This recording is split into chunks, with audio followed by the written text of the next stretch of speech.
Thank you. I appreciate the opportunity. Colleagues, how are you? It's good to get a chance to speak with you all. Some of you I've crossed paths with before, a lot of new faces, but needless to say, all just masters of the trade. So it just genuinely puts a smile on my face that I'm getting a chance to speak with you guys. Just by way of quick introduction, I think we are all people who have a similar passion for data and analytics. So I tried to keep today's discussion just narrowed down to a few key things. We are all aware of what we run into on a day-to-day basis in terms of issues, in terms of challenges. I've had the pleasure of sitting both on the client side as well as the professional services side for almost 25 years, split almost halfway. So I tried to bring together what we're doing at Performics today for most of the known brands that you can ever think of, as well as some other things that I've been doing for decades, and try to sum that together in what I call the application of advanced analytics to driving creativity. I don't think I need to tell anybody here how advanced analytics changes your business. You're all very in tune with it. So I thought I'll start off with something as simple as a quick run through of what, or a poll of what we think your colleagues perceive advanced analytics to be. So let's take a minute. The question is among your colleagues, and that's the operative term. You are all masters of your trade, but among your colleagues, what do you think best describes the perception of advanced analytics? Is it that of what I call the detective who explains what just happened? Is it that of a strategist who creates like the game plan for everything? Or is it the reporter, somebody who's just sharing observations and data? Is it that of a psychic who's predicting, get ready, something like this is about to happen? Or is it more like a general who's calling the shots on everything? Again, question is, among your colleagues, how do you describe the perception of advanced analytics?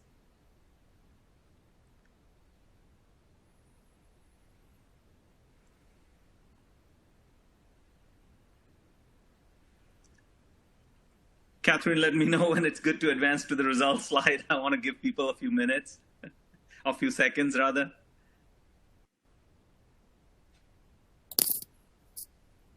Sure, I think you can move along now, Ram. Let's see. This is fantastic. I love this. A lot of you think that your colleagues do perceive your organization as somebody who can predict and in some respect give you a preview of what's coming. This is fantastic. This is a very good sign.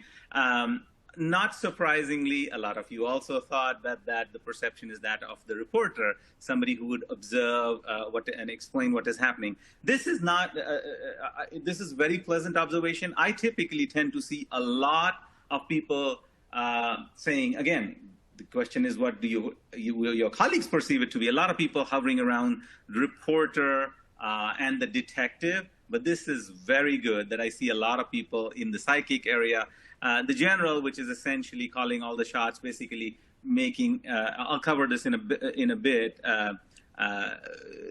This relates to the analytics maturity of the organization. So let me explain what I mean by that. So today what I'll do is I'll talk a little bit about maturity, because that has a direct bearing on how far advanced analytics can go in your organization. We'll spend a few minutes talking about what are the issues that you run into, and then we will pivot into the domains in which you can solve problems using advanced analytics. And that is very important because that is directly proportional to the amount of creativity and innovation that advanced analytics drive. So let's talk a little bit about maturity. This answer here is a straight up segue into that.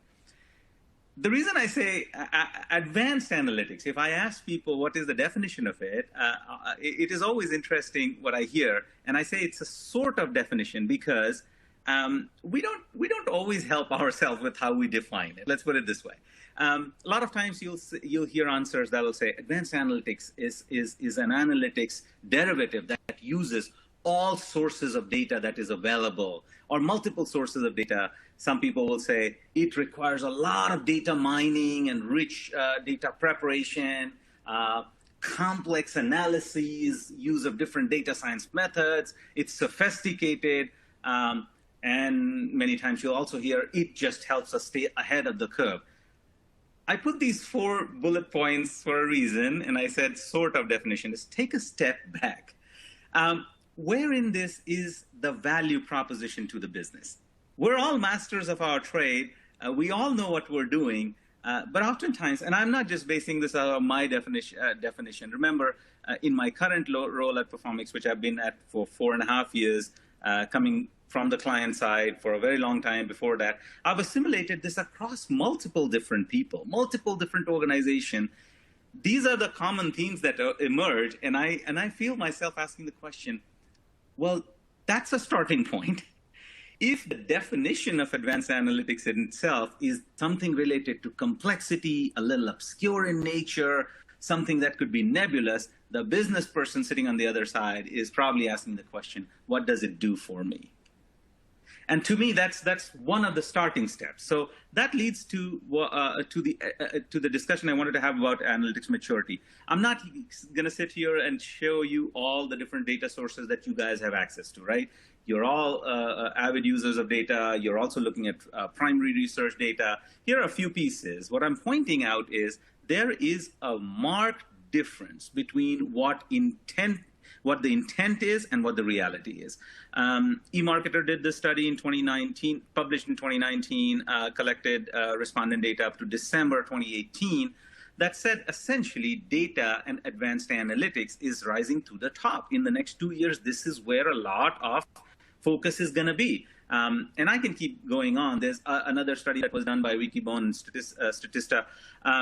What you're looking here, the font is a little small, is that in the stack bar, the second stack from the bottom, the black part of the bar, that's investment in analytics.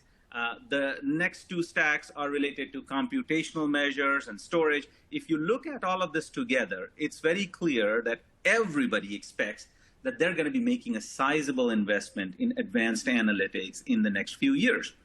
The reality, however, is a little bit different. And again, my goal here is not to present you with more data. This is something that you know.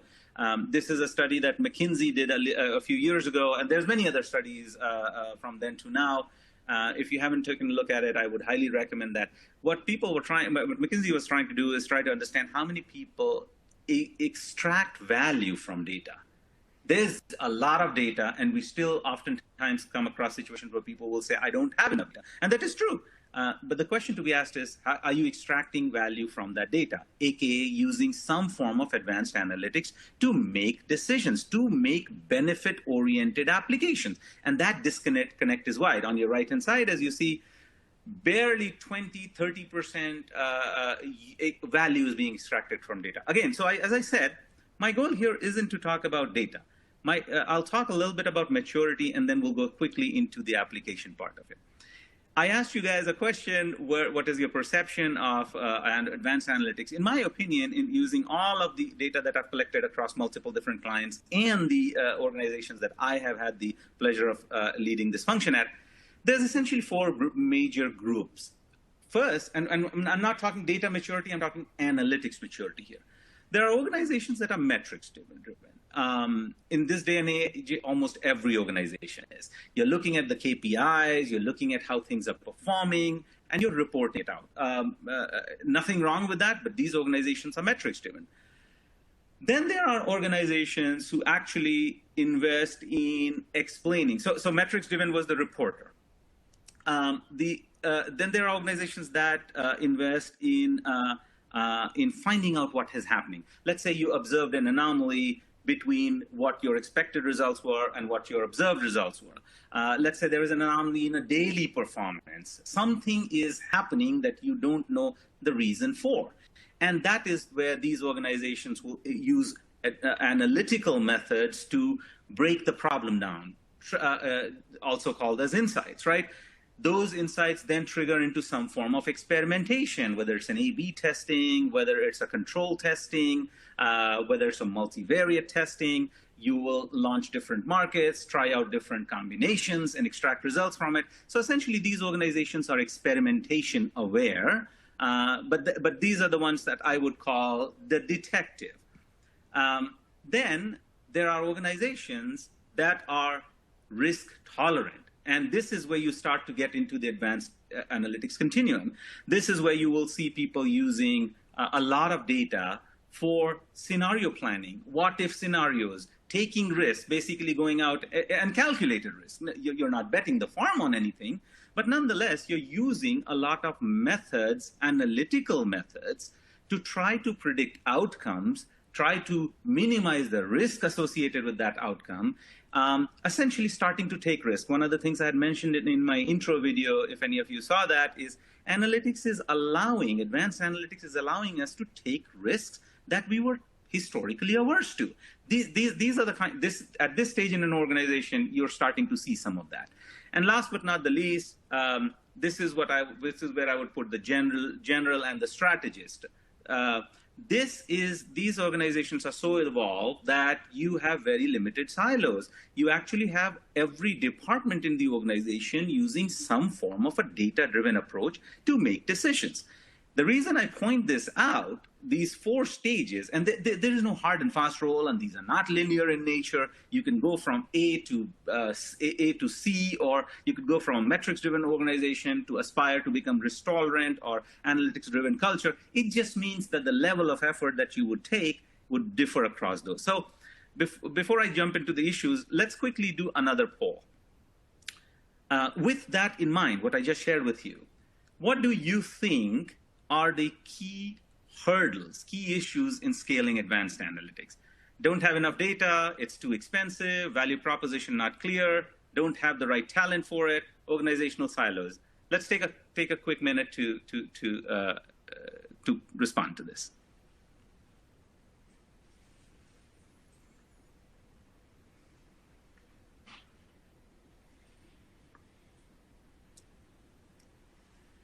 Okay. Should I move on? Do we have the responses in, Catherine? I believe we do. Go ahead. Perfect. All right.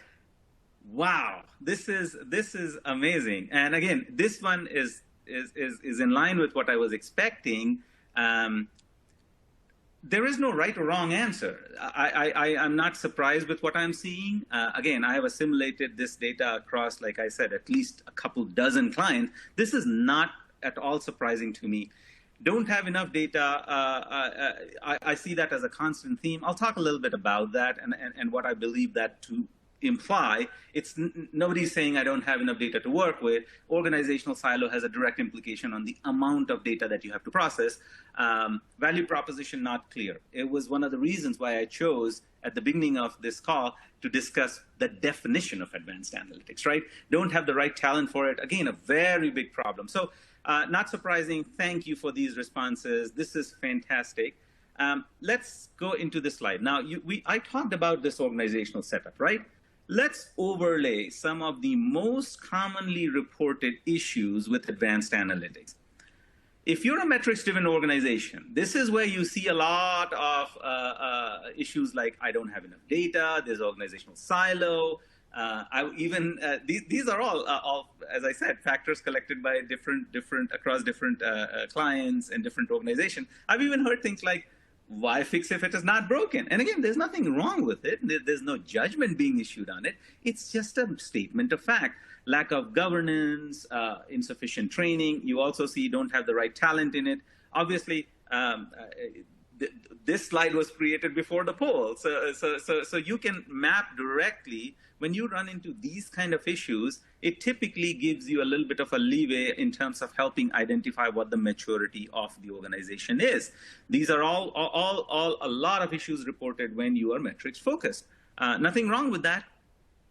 The good thing is you now know what are the things that you need to tackle. Now, if you wanted to move on from there to be an organization that is improvement oriented and is making constant tweaks, you still have many issues. Again, some of the themes do carry over.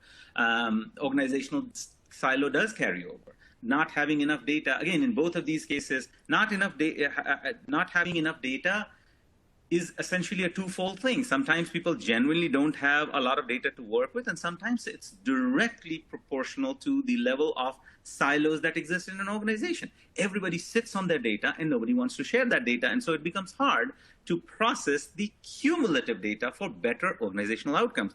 One of the things that pops up in this case is you're no longer a metrics-driven organization. You're essentially, you have the analytical rigor to explain what has happened, but nonetheless, in these places, I find a lot of use cases are still missing. There's still very limited definition of what is the value of advanced analytics. If you're an organization that is more risk tolerant, as you can see, the number of issues are decreasing, but there's different issues that start to surface. For example, you have lesser organizational silos. Some still exist. But what you run into is that the level of awareness of advanced analytics and what it does for the different business stakeholders, what it does to help navigate, and I'm not naive, I fully understand there's organizational politics and there's multiple different divisions, but the awareness of what advanced analytics does for me defined as the business lead or the head of a department or head of an initiative, that is still different across the organization.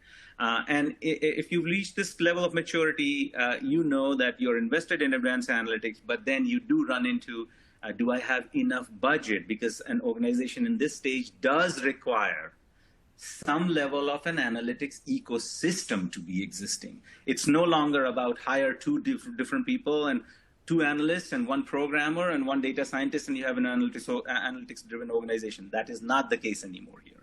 This level of maturity does require a certain level of continuous investment. Last but not the least, if you are one of the very few organizations who truly have an advanced analytics-driven culture, then I think the biggest thing that you ever need to worry about is budgets, because now you've gone past that point of no return. The reason I like to identify this is this then helps in directly understand what kind of innovation and creativity is going to come out of your analytics department. If you're an organization facing the issues on the left-hand side and it's a metrics-driven, it's the reporter or the detective kind of organization, you will invariably see that the innovation coming out of your department are related to cost containment. If you're an organization that is on the side of risk tolerance and analytical-driven culture, you will see that the innovations coming out of there are revenue and growth driving. And let me take this one stage further. This is what I wanted to take a minute to talk about. This is why maturity and everything that I talked about so far matters. Because if you're leading that organization and wanting to get to advanced analytics, you need to understand where are the different applications and how you will innovate to solve problems in those areas. A lot of times you'll hear people talk about using advanced analytics to change a process and bring about an operational improvement or cut down costs in manufacturing. Keyword there, cut down costs, right? Or manage the risk associated better, essentially managing the bottom line better. I see fewer, I shouldn't say very few, I see fewer organizations who are on the right side of the spectrum. There are definitely organizations who are trying to use advanced analytics to solve, for example, customer service problem. Marketing and sales, almost everybody wants to and is some way, shape, or form using analytics to solve marketing problems. So that's pretty advanced out there. But the reason I'm showing you a whole array of other things is these are the applications of advanced analytics that can help your department move forward, that can help address that skepticism that is associated with the adoption of advanced analytics, whether it's creative development, whether it's positioning, and I'll show you a few examples. Product development is a big one. There is no reason why we couldn't be using the power of data and analytics to drive improvements in product. And so let this just sit for a second. I'll now go into some examples of what we've done at Performics to move our clients or bring about solutions even in my experience as a client, moving from operational-based innovation to really driving creativity and innovation towards the right-hand side of the chart. These are the applications one must think about. Make sense? Okay, let's move forward. One last poll question, just out of curiosity, because I believe in data collection. This is for my own knowledge. I have some hypothesis of where the answers might be, but this is not related to any slide, but I did want to know from you guys, where are you directing your analytics investments? Are you directing it to solve operational challenges? Or are you investing in building like an analytics sandbox where you're trying new models and new experiment with new stuff? Or is your organization something that is geared towards just handling ad hoc requests from other departments? Do you have resources that you assign by different departments?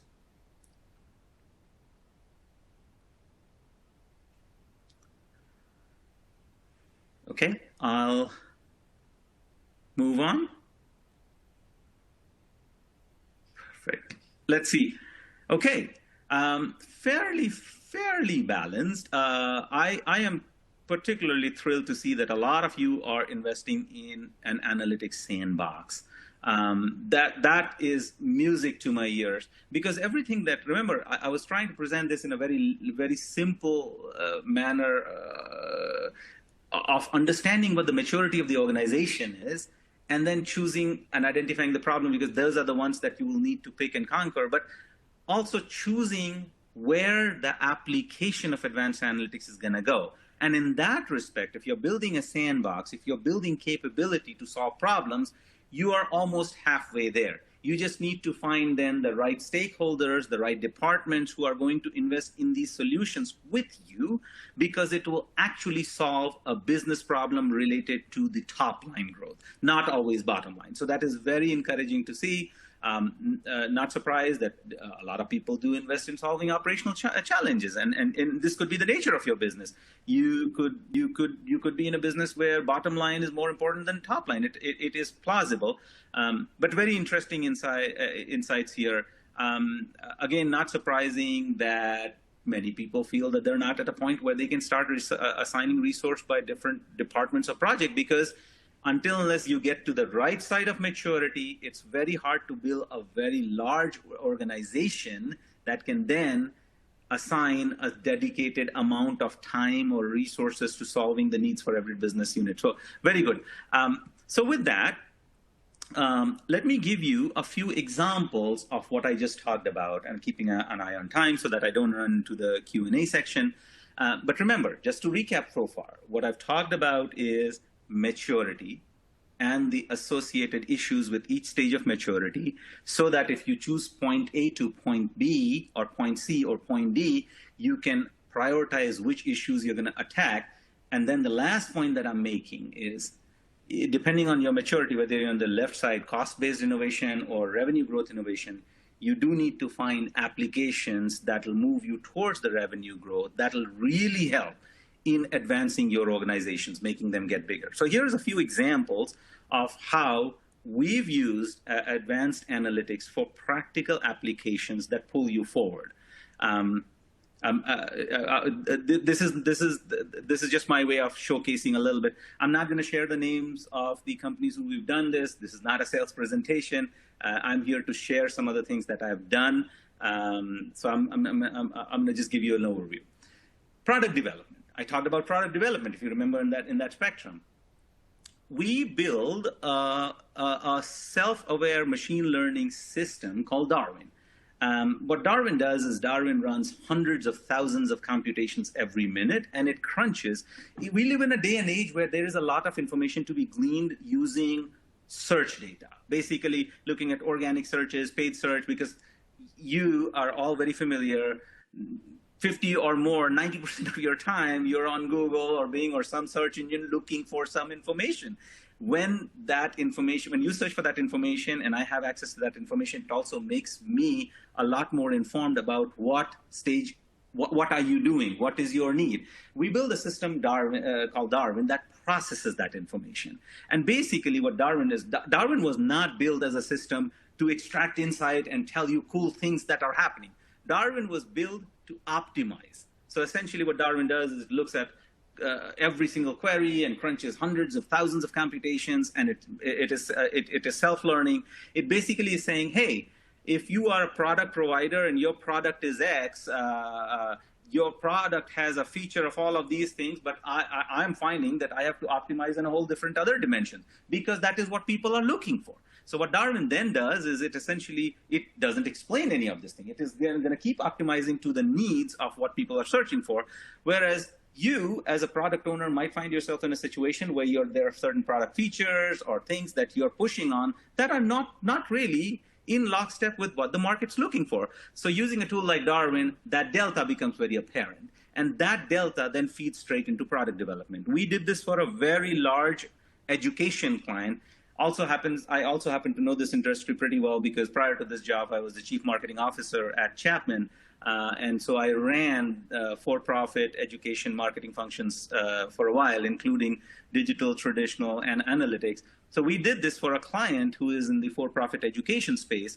They were trying to look at redoing their product being bachelor's degree program, master's degree program, continuous learning programs, credential certification courses. These are all the things that they offer. And they were looking at product development, product enhancement. They were basically looking at what should I do to improve my product, given that certain products have fallen in their take rate. And so we started looking at all of this information that Darwin was surfacing, and we started to make recommendations to them in terms of whether the modality of the program need to be changed, whether you need to shift from ground to online.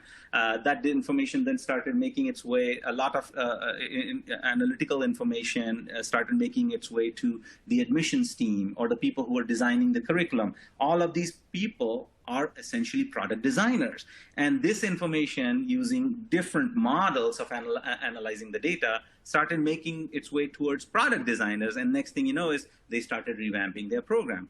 I don't know if there are any deans of education on the call today, and if there are, my sincere apologies beforehand. If you've ever worked with any deans or anybody in education who runs a whole school, it's very hard because these guys are invested in making those programs, invested in making their product. It's very hard for them to assimilate every bit of information, including market information. So sometimes you will have programs whose take rates are not good. In simple words, the product adoption isn't there. And unless they're getting information using advanced analytics, it's not, the vacuum will continue to exist. Another example, and I'm going to go through this very quickly. We had a client, a very large automobile manufacturer, Japanese automobile manufacturer, who basically was launching a new product, and they wanted to know how do we respond to competitive pressure.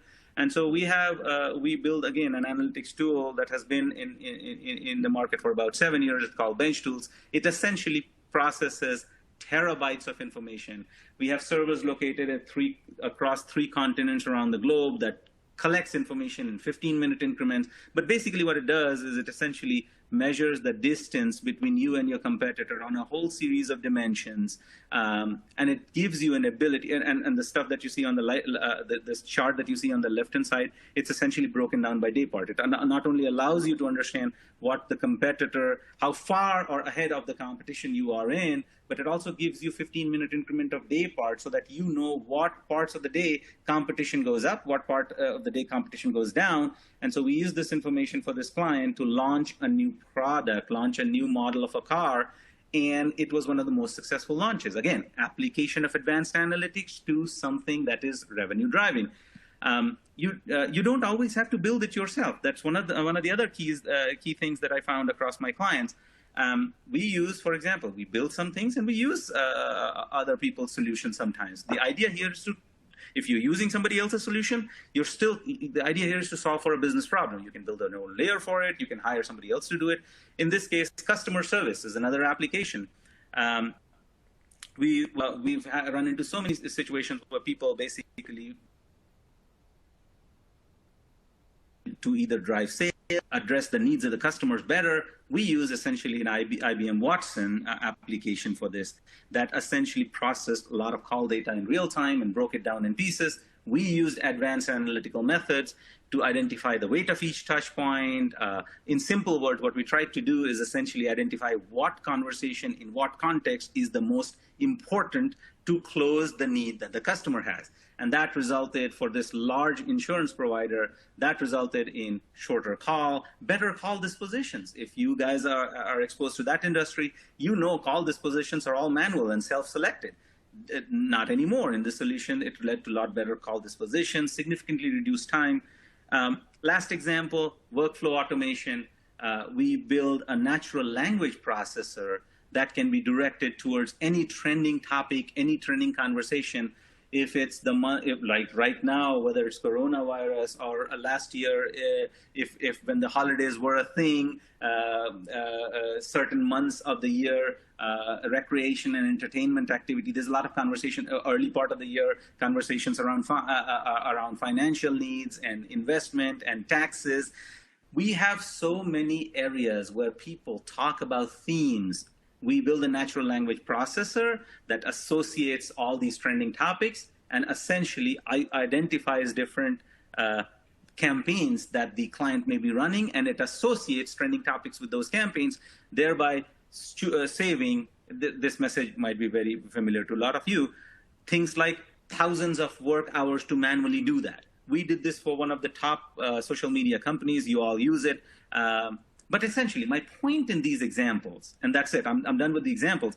My point in bringing these examples to you is we're practitioners of advanced analytics, but we've gone through this conscious process to identify what advanced analytics application should I choose.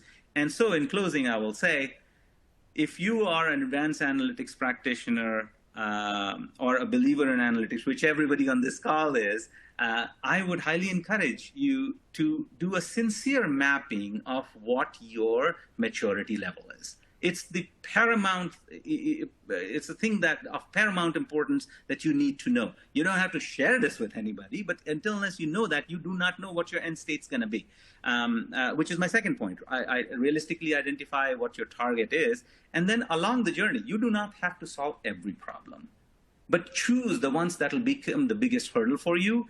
And then in that journey, use applications that are growth and revenue driven, because they will take your practice a lot farther than experimental models that you then have to go out and talk the benefits to everybody and say, this is what it does for you. Associate with those use cases. Remember, I shared with you, lack of use cases one of the key things that I found. Again, if you're in this space, please do that. It'll help your organization grow a lot better. And this is just my way of saying, these are some of the things I wanted to share with you today. Questions?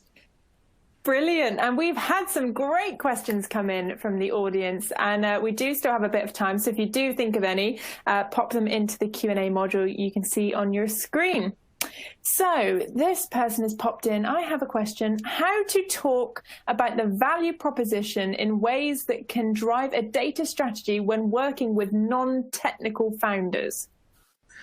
Beautiful question, very aware of it, and I think the answer lies in your question. I think the operative word there, which you all know, is they don't quite understand data strategy. What they do understand. So I think every one of us, people are doing the same thing to us. You have to ask the question, what makes you successful? I'm not talking about you. I'm talking about that person who doesn't understand data strategy. There is a reason if they are in sales, or if they are in product, they have or they're in customer service, wherever they sit, risk management, they have a defined function.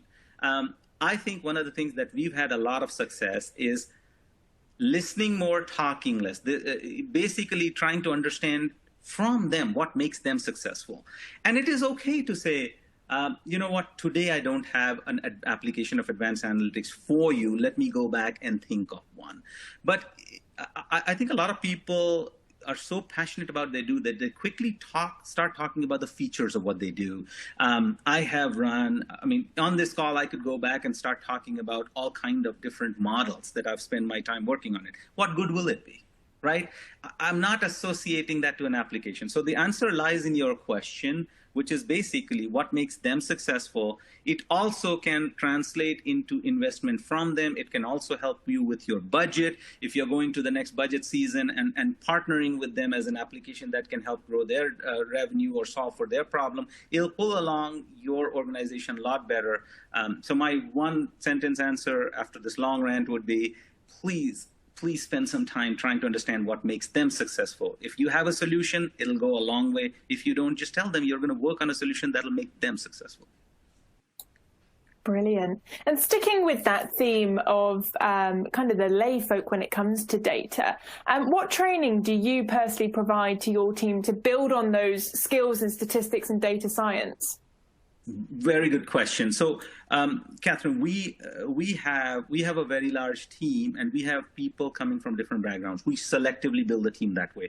We have data scientists, we have programmers, we have technologists, we have people who come from marketing stack providers like the Adobes and the Googles of the world.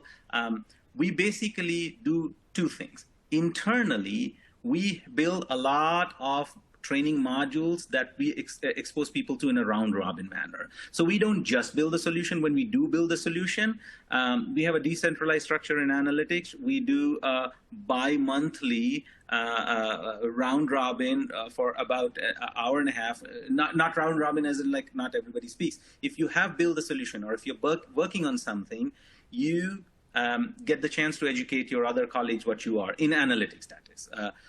And then we record it. We make those modules available to people later who might have missed it or what have you. So that's internal training. The external training is depending on what your core capabilities are, because they complement each other. If you're a data scientist or a programmer or whatever the case may be, we periodically send people to advanced courses. Right here in Chicago, where I am at, we have partnership with Northwestern University. We've got partnership with different academic institutions. We also invest, we also have a lot of education support that we provide to our employees through the standard reimbursement. But my point here is we may use a combination of external and internal. It is usually the manager or the person of that who leads that team that has a very robust list of things that are applicable to you. They'll sit down with the people and say, these are the areas that you're great at. These are the areas that we think you need to build on. Let us complement external training. And then internally, we do that. So hopefully that answers the question.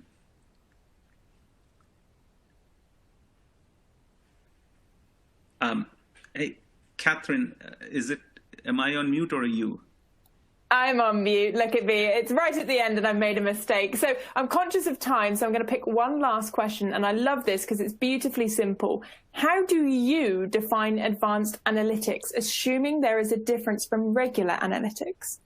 Wonderful. I don't talk about analytics. I never do. This is an advanced analytics presentation. That's why I probably used up my quota for the word advanced analytics for the entire year. I do not use the word advanced analytics.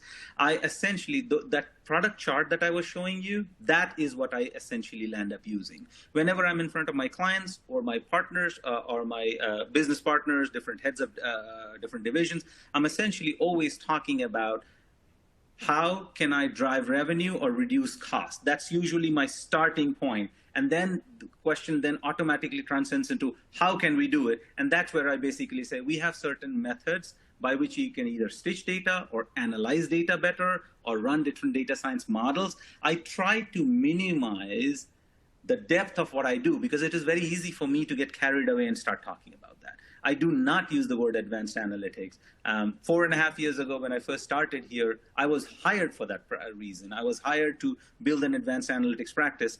Today, we drive a third of the entire company's revenue through analytics, and it has come about without using the word advanced analytics. So when I say don't use the word advanced analytics, it's me saying make a conscious attempt to say this is not about what you're here to share with the world what you do. It's about in that chart, in that application, what is the practical application that'll help your revenue grow by 5% or help somebody meet their goals better? That's hopefully that answers. Perfect. And what a great note to finish on. Thank you so much, Ram. That session was so insightful. I've got key learnings to fill 2 A4 pages. So thank you so much for that. And that brings us to the close of day one. All the questions that you submitted, if our speakers didn't get a chance to answer them, I'm sure they will do so over email. So thank you for sending those in. Do be sure to follow Corinium on socials, and do be sure to get in your selfie photo using the hashtag DataChampionsOnline. You will be in the chance of winning some AirPods, and it's a great way to build your network full of senior data peers. So join us again tomorrow for day 2, where we'll have Matt McCoe from HPE and a great panel full of Schroders, Bell Media and Hitchcock's USA speakers. So that's going to be absolutely jam-packed. So until tomorrow, thank you and goodbye.